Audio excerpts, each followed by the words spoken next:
Bonjour à toutes et à tous. J'ai fait cette vidéo pour accompagner du mieux que possible les personnes qui ont perdu entre guillemets un être cher, un proche, que ce soit un enfant, un parent, un ami, quelqu'un de la famille, un bébé même parfois. C'est pas toujours facile pour chacun quand un proche nous quitte. Parfois c'est très dur, voire insurmontable pour certaines personnes. Voilà, des personnes qui ne s'en remettent pas et du coup qui peuvent faire une dépression suite au départ d'un proche. Voilà, c'est compréhensible. C'est difficile aussi quand c'est un enfant ou un bébé qui part. En fait, l'âme, elle s'incarne sur Terre pour un but bien précis. Elle s'incarne dans un corps et à un moment donné, elle quitte le corps. Hein, l'âme, c'est notre partie éternelle, c'est notre partie immortelle. Donc au final, il n'y a pas vraiment de mort par rapport à la définition qu'on nous donne. Hein, pour l'être humain, la mort, entre guillemets, c'est quand l'âme quitte définitivement le corps physique.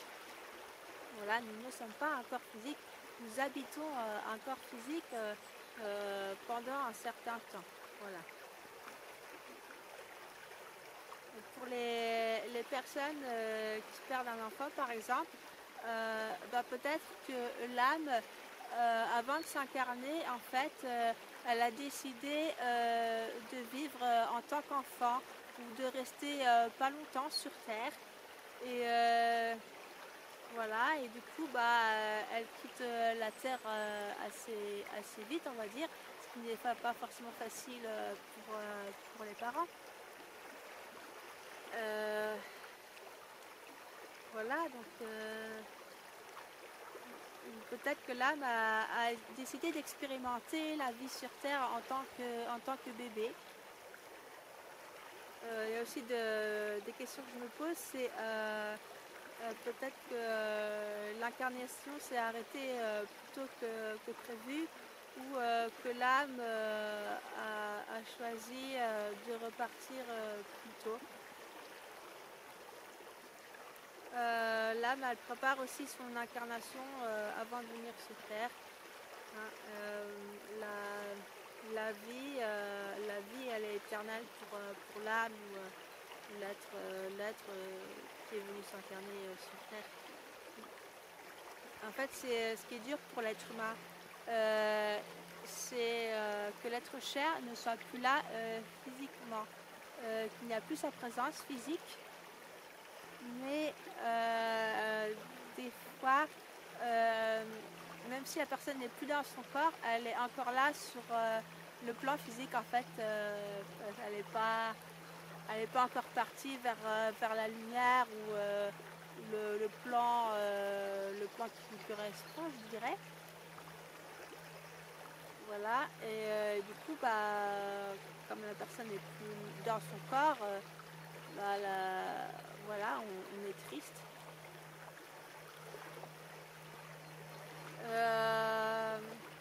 Par rapport à la mort dans le monde occidental, je dirais, ce n'est pas très bien perçu parce que c'est quelque chose de tragique, alors que c'est simplement l'âme qui quitte son corps et normalement qui revient vers la lumière, vers la source. Comme le Christ disait dans la Bible, quand il part, il dit je m'en vais au Père, je vais auprès du Père. Je ne sais plus exactement comment c'est dit. Par contre, je ne dis pas qu'on ne doit pas être triste ou qu'on ne doit pas être en deuil suite au départ d'un proche. La tristesse et le deuil, je dirais, c'est normal, voilà, même pour moi, c'est difficile quand il y a quelqu'un qui part. C'est voilà, le deuil, c'est un processus hein, qui va être accepté et accueilli. Voilà, chacun prend son temps. Hein. Voilà, même si c'est difficile. Hein. En revanche, le chagrin peut retenir le défunt par rapport aux attachements. Le défunt, il peut, même s'il est encore là, enfin si son âme est encore là sur le plan physique, que vous ne le voyez pas, pour certains, hein, parce qu'il y a des personnes qui arrivent à voir les défunts, et même sentir leur présence. Cet attachement-là, ce chagrin risque de retenir le défunt et il ne va pas aller vers la lumière ou là où il doit aller. Dites-vous que là-haut, dans la lumière, ils vont bien. Et que voilà, quand vous partirez, je pense et j'espère que vous retrouverez cette personne dans l'au-delà. Hein. Ce qu'on m'a montré aussi en vision, j'ai fait une méditation et peut-être que ça peut vous aider. C'était l'image avec deux enfants. Donc c'est le même enfant en fait. Il y a donc l'enfant qui est dans son corps physique et à côté un enfant qui est, on va dire, un peu plus transparent, donc l'esprit de l'enfant. Et l'enfant, enfin l'esprit de l'enfant, il y avait vraiment, voilà que, comment dire, je ressentais, il y avait de la douceur, de la sécurité, de la bienveillance pour expliquer que cet enfant, c'est voilà, tout va bien pour lui. Il est pris en charge par la lumière, voilà, avec voilà, de la bienveillance, de l'amour, qu'il est accompagné vers la lumière et par la lumière et que tout va bien pour lui. Il est dans cette sécurité, cette bienveillance, dans cette douceur, cet amour et que tout va bien pour lui là-haut.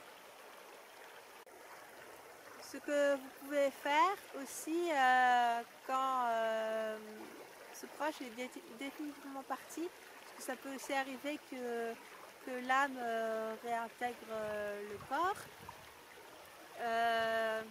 c'est de prier ou demander à ce que ce proche soit accompagné dans la lumière ou vers le plan, la dimension qui lui correspond.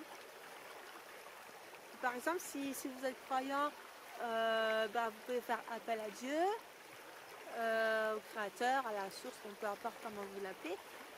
Vous pouvez aussi demander à un maître, voilà, par exemple Jésus, ou ça peut être Marie. Vous pouvez demander au guide de la personne, au guide spirituel.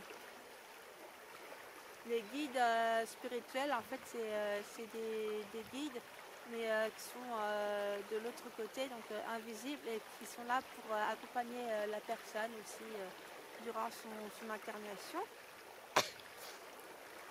Ou alors faites appel à peut-être son ange gardien aussi. Il arrive que l'âme, en fait, elle reste coincée sur Terre, par exemple parce qu'elle a des attachements à la vie terrestre, ou comme je dis tout à l'heure, elle est retenue par ses proches parce qu'ils sont chagrinés par son départ. Ou alors aussi parce que elle pense pas forcément qu'il y a autre chose que ce monde-ci, que la Terre, qui a rien dans l'au-delà, où elle ne sait pas où aller, elle est perdue. Donc voilà, je trouve que c'est important de prier pour elle, pour qu'elle puisse être accompagnée. Alors il existe certaines prières, une notamment qu'on peut retrouver sur Internet. Voilà, on peut aussi créer sa propre prière avec son cœur, hein, libre à chacun de faire comme il veut. Donc voilà. Quand vous avez terminé avec votre propre incarnation, vous pouvez aussi demander de l'aide pour vous-même, hein, pour retrouver le chemin vers la lumière, le plan qui vous correspond. Sachez aussi qu'une personne de la famille ou un proche peut devenir un protecteur dans l'au-delà, dans l'invisible, ou peut-être même un guide, je pense. Voilà. Donc voilà pour la vidéo que je vous invite à partager et à transmettre à des personnes que ça pourrait aider.